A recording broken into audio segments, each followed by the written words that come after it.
यामध्ये MPSCने याच्यामध्ये तक्रार दाखल केली होती आणि मुंबई क्राईम ब्रांचने याच्यावरती इन्व्हेस्टिगेशन चालू केलं होतं. प्रायमरीली ह्याच्यामध्ये ज्या गोष्टी आढळल्या त्या अनुसरून मला वाटतं MPSCने याच्यावरती कॉल घेतलेला आहे.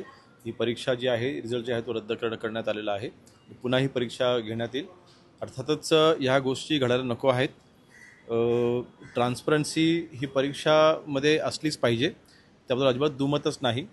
हे नेमकं कोणी केलेलं आहे, ह्याच्या मागची नेमकी कुठली टोळी आहे का, ही त्यांची पहिली वेळ आहे का, या अगोदर हे अशा पद्धतीने त्यांनी पेपरफुटी केलेल्या आहेत का, सगळे इन्व्हेस्टिगेट केलं जाईल आणि जे कोणी दोषी असेल त्यांच्यावरती कडक कारवाई ही केली जाईल.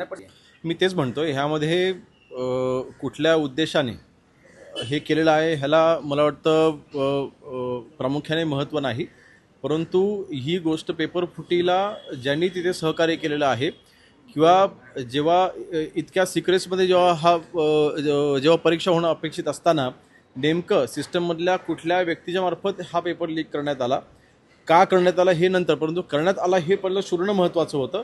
ते आपण शोधलेलं आहे आणि त्यांच्यावरती आपण कारवाई करतो आणि हे पुन्हा कसं होणार नाही ह्याकडे देखील उपाययोजना देखील ह्याच्यातून शिकवण घेऊन नक्कीच त्या देखील उपाययोजना आम्ही करू. मी तेच म्हणतोय, ह्यामध्ये जे कोणी दोषी असतील यांच्यावरती कडक कारवाई केली जाईल.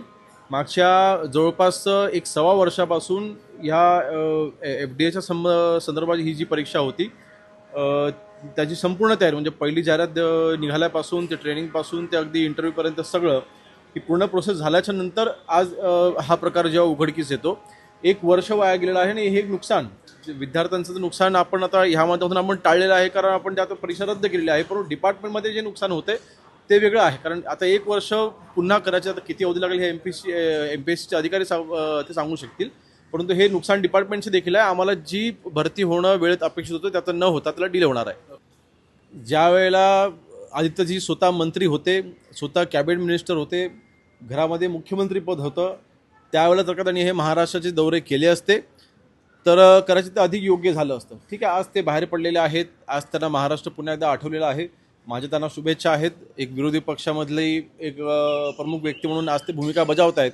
परंतु हीच मला वाटतं ग्राउंड लेवलची आपण एक राजकारण नको, परंतु सत्तेमध्ये असताना आपण तळागाळापर्यंत आपण पोहोचलं पाहिजे. तिथे देखील आपण आपलं प्रेझेन्स दिसला पाहिजे की आपण तिथल्या समस्या जाणून घेतल्या पाहिजेत. हे सत्तेमध्ये असताना त्यांना दुर्दैवाने वाटलं नाही.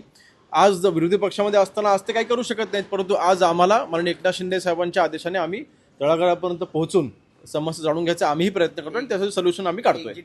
मला वाटतं आज स्वतः आदित्यजी तिथे कॅबिनेट मिनिस्टर असताना मला अजूनही आठवते की ज्यांनी त्यांच्यावरती मुंबईमध्ये खड्डे होता म्हणून टीका केलेली असताना त्यांनीच त्यांना उत्तर दिलं होतं. मला वाटतं खड्डे हा विषय आदित्यजींना अनेक वर्षांपासून माहिती आहे. त्याला सोल्युशन हे माननीय एकनाथ शिंदे साहेबांनी आणलं आणि सगळे रस्ते कॉन्क्रीट केले. परंतु आज मी तेच म्हणतोय की विरोधी पक्षात असताना तुम्ही आज रस्त्यावर जाता फक्त राजकारण करण्यासाठी, पण सत्तेत असताना तुम्ही तुमच्या कार्यालयात बसून राहिलात, तुम्ही फक्त ACची हवा खाल्लीत. त्यावेळेला जर का मेहनत घेतली असती, त्यावेळेला जर का ह्या समस्यांचं तुम्ही निवारण केलं असतं तर आज तुमच्यावरती वेळ आलेली असती. नाही बघा, शेवटी तिन्ही पक्ष आज आम्ही एकत्र असताना, आमचे घटक पक्ष आमच्या सोबत असताना एक फॉर्म्युला ठरवलेला आहे आणि हा फॉर्म्युला तिन्ही पक्षाच्या प्रमुख नेत्यांशी चर्चा करून हा फॉर्म्युला अंतिम केलेला आहे. आमची जी समन्वय समिती आहे त्यांच्यामार्फत हा फॉर्म्युला अंतिम करून हा जे आमचे तिन्ही पक्षाचे प्रमुख नेते आहेत त्यांच्यापर्यंत आम्ही दिलेला होता आणि सगळ्यांच्या सहमतीने, त्यामुळे कोणाचे पंख छाटण्याचं काम नाही. शेवटी जिल्हा नियोजनचा निधी जे आमदार आहेत किंवा जिल्ह्यामधल्या प्रत्येक तालुक्यामध्ये तो पोहोचला पाहिजे, ह्यासाठी नियोजन आम्ही केलेलं आहे. जर शहरामध्ये असेल तर अजूनही तो निधी वाटप करायचा पूर्ण अधिकार हा पालकमंत्र्यांनाच आहे. त्या अधिकारावरती कुठेही गदा आलेली नाही. 100% निधीचं वाटप हे पालकमंत्र्यांच्या मार्फतच होणार आहे. परंतु तिन्ही पक्षाचं सरकार एकत्र असताना तिन्ही पक्षामधील आमदारांना कसा न्याय देता येईल ह्यासाठीचा तो फॉर्म्युला आहे. कुठेही एका पक्षाला चुकतं माप, दुसऱ्या पक्षाला सत्तेमधल्या दुसऱ्या पक्षाला तिथे जर का कमी माप दिलं तर त्याच्यामध्ये समन्वय साधण्यासाठीच आपण हे केलेलं आहे. आपल्या परिसरातील बातम्या आमच्यापर्यंत पोहोचवण्यासाठी स्क्रीनवर दिलेल्या क्रमांकावर संपर्क साधू शकता. दूरध्वनी क्रमांक 8652414343.